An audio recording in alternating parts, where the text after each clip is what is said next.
My name's Alastair, I'm the church planner of St. Peter's Fireside in Vancouver, British Columbia. Vancouver is complicated.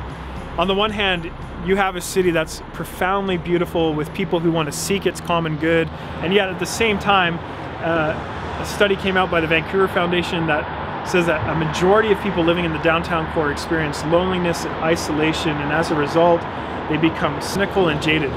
And what's beautiful is the gospel speaks into both those realities. The gospel, on the one hand, can affirm this desire to see the city flourish, to seek its common good, and yet it can also speak into the lack of peace that people are finding in the city, and can show them how God and through Jesus, renewal can come in their lives in such a way that unites this desire to be connected to the city in a way that brings about the common good, but also to be connected to God and to others in such a way that they find peace. And that's something that only Jesus can do, because he's in the process of making all things new and reconciling all things to himself.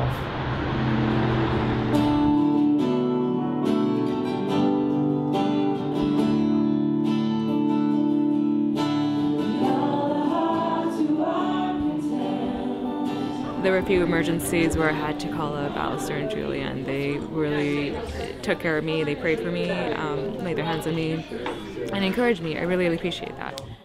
I think God's love was expressed through their love for me, and because of that, last year was a transformative year in my life. I better tell you what this has to do with Philippians. Now, I think it gets to the heart, in some way, of what Paul is talking about in this text this morning. Yeah, one of the things I love most about St. Peter's is the vision for small groups and having people invested in small communities. We have a huge proportion of our congregation already in small groups, and that's just been an incredible way of getting to know these people, building relationship. Another thing that excites me a great deal is our relationship with More Than a Roof, which is a housing society in downtown Vancouver. We're going there. Some of our small groups are partnered up with them. We're there every few weeks cooking a meal for some of the residents in those buildings, trying to build relationships with people in those buildings. I go to St. Peter's because Alastair saw the cross tattoo on my hand and asked whether I was a Satanist or a Christian. So I got to know him a little bit better, and he introduced me to the church, and it's changed my life. It's become a light in a city that can be hard for people to make friends and to find community. It's easy to find it at St. Peter's.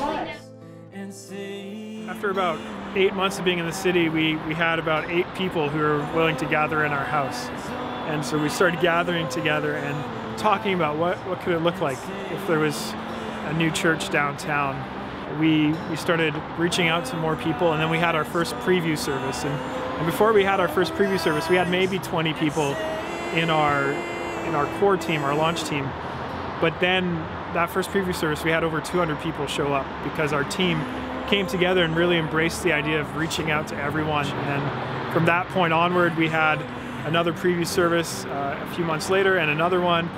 And then eventually we launched weekly services. But it all started in a home with 8 people praying really bold prayers. For you, oh Lord, are a shield about me, my glory and the lifter of my head.